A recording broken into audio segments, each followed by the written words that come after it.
जय माता जी। स्वागत है आप सभी माताओं और बहनों का आपके अपने चैनल वैदिक ज्ञान में। जैसा कि आप सबको मालूम ही है कि सावन महीने के प्रत्येक मंगलवार को मंगला गौरी व्रत रखा जाता है। इस दिन विवाहित और अविवाहित स्त्रियां मंगला गौरी व्रत रख देवों के देव महादेव और माता पार्वती की पूजा उपासना करती हैं। इस व्रत के पुण्य प्रताप से विवाहित स्त्रियों को सुख और सौभाग्य की प्राप्ति होती है। वहीं अविवाहित युवतियों को मनपसंद वर मिलता है। मंगला गौरी व्रत करने से दाम्पत्य जीवन में मधुरता आती है।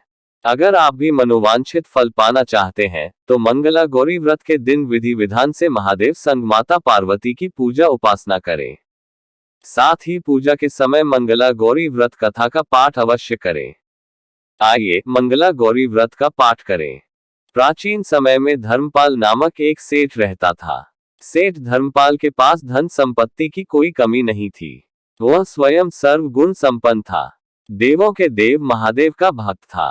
कालांतर में सेठ धर्मपाल की शादी गुणवान वधू से हुई।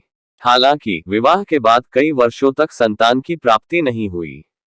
इससे सेठ चिंतित रहने लगा। वह सोचने लगा कि अगर संतान नहीं हुई तो उसके कारोबार का कौन उत्तराधिकारी होगा। एक दिन सेठ धर्मपाल की पत्नी ने संतान के संबंध में किसी प्रकांड पंडित से संपर्क करने की सलाह दी। पत्नी के वचनानुसार सेठ नगर के सबसे प्रसिद्ध पंडित के पास जाकर मिले। उस समय गुरु ने सेठ दंपत्ति को भगवान शिव और माता पार्वती की पूजा उपासना करने की सलाह दी।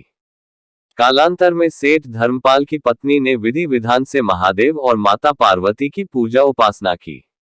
सेठ धर्मपाल की पत्नी की कठिन भक्ति से प्रसन्न होकर एक दिन माता पार्वती प्रकट होकर बोली, हे देवी, तुम्हारी भक्ति से मैं अति प्रसन्न हूँ। जो वर मांगना चाहते हो मांगो, तुम्हारी हर मनोकामना अवश्य पूरी होगी।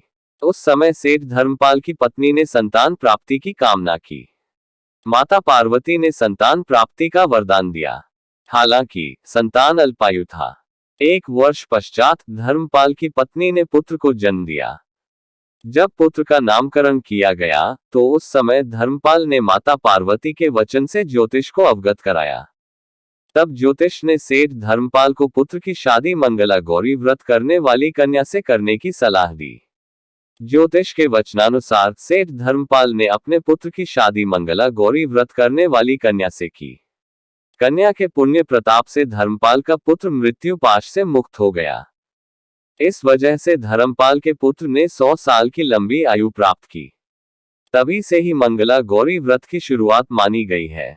इस कारण से सभी नवविवाहित महिलाएं इस पूजा को करती हैं तथा गौरी व्रत का पालन करती हैं और अपने लिए एक लंबी, सुखी तथा स्थायी वैवाहिक जीवन की कामना करती हैं। जो महिला उपवास का पालन नहीं कर सकती वे भी कम से कम पूजा तो करती ही है। इस कथा को सुनने के बाद विवाहित महिला अपनी सास तथा नंद को 16 लड्डू देती है। इसके बाद वे यही प्रसाद ब्राह्मण को भी देती है। इस विधि को पूरा करने के बाद व्रती 16 बाती वाले दिए से देवी की आरती करती है। व्रत के दूसरे दिन बुधवार को देवी मंगला गौरी की प्रतिमा को नदी या पोखर में विसर्जित कर दी जाती है। अंत में मां गौरी के सामने हाथ जोड़कर अपने समस्त अपराधों के लिए एवं पूजा में हुई भूल चूक के लिए क्षमा मांगना चाहिए।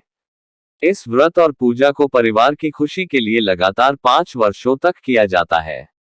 अतः शास्त्रों के अनुसार यह मंगला गौरी व्रत नियमों के अनुसार करने से प्रत्येक मनुष्य के वैवाहिक सुख में बढ़ोतरी होती है तथा पुत्र पौत्रादि भी अपना जीवन सुखपूर्वक गुजारते हैं। ऐसी इस व्रत की महिमा है। व्रत करने की विधि इस प्रकार है। नित्य कर्मों से निवृत्त होकर साफ सुथरे धुले हुए अथवा नए वस्त्र धारण कर व्रत करें। मां मंगला गौरी अर्थात माता पार्वती जी का एक चित्र अथवा प्रतिमा लें। फिर निम्न मंत्र के साथ व्रत करने का संकल्प लें। मम पुत्रा पौत्रा सौभाग्य वृद्धये श्रीमंगला गौरी प्रीत्यर्थ पंचवर्ष पर्यंतम मंगला गौरी व्रत मह करिष्ये। अर्थात मैं अपने पति, पुत्र, पौत्रों, उनकी सौभाग्य वृद्धि एवं मंगला गौरी की कृपा प्राप्ति के लिए इस व्रत को करने का संकल्प लेती हूँ। तत्पश्चात मंगला गौरी के चित्र या प्रतिमा को एक चौकी पर सफेद फिर लाल वस्त्र बिछाकर स्थापित किया जाता है। प्रतिमा के सामने एक घी का दीपक जलाएं। जी अगर आटे से बना हो तो उत्तम होगा। दीपक ऐसा हो जिसमें 16 बत्तियां लगाई जा सके। फिर कुकुमागुरुलिप्तांगा सर्वाभरण भूषिताम नीलकंठ प्रिया गौरी वंदेह मंगलाहवयाम। यह मंत्र बोलते हुए माता मंगला गौरी का षोडशोपचार पूजन करें। माता के पूजन के पश्चात उनको सभी वस्तुएं जो कि 16 की संख्या में होनी चाहिए अर्पण करें। 16 मालाएं, लौंग, सुपारी, इलायची, फल, पान, लड्डू, सुहाग की सामग्री, 16 चूड़ियां तथा मिठाई अर्पण करें। इसके अलावा 5 प्रकार के सूखे मेवे, 7 प्रकार के अनाज धान्य जिसमें गेहूं, उड़द, मूंग, चना, जौ, चावल और मसूर आदि चढ़ाएं। पूजन के बाद मंगला गौरी की कथा सुनी जाती है। इस व्रत में एक ही समय अन्न ग्रहण करके पूरे दिन मां पार्वती की आराधना की जाती है। शिवप्रिया पार्वती को प्रसन्न करने वाला ये सरल व्रत करने वालों को अखंड सुहाग तथा पुत्र प्राप्ति का सुख मिलता है। गौरी पूजन मंत्र। भगवती गौरी का ध्यान मंत्र। नमो देव्यै महादेव्यै शिवायै सततम नमः। नमः प्रकृत्यै भद्रायै नियता प्रणता स्मताम। श्री गणेशांबिकाभ्या नमः ध्यान समर्पयामि। उमा महेश्वराभ्या नमः। ह्रीं मंगले गौरी विवाह बाधा नाशे स्वाहा। माताओं और बहनों, इस प्रकार आप मंगला गौरी माता का व्रत करके सुख सौभाग्य की प्राप्ति कर अपने जीवन को खुशहाल बनाए और हमें अपना आशीर्वाद और प्रसाद। वीडियो को लाइक, शेयर और चैनल को सब्सक्राइब कर देना न भूलिएगा।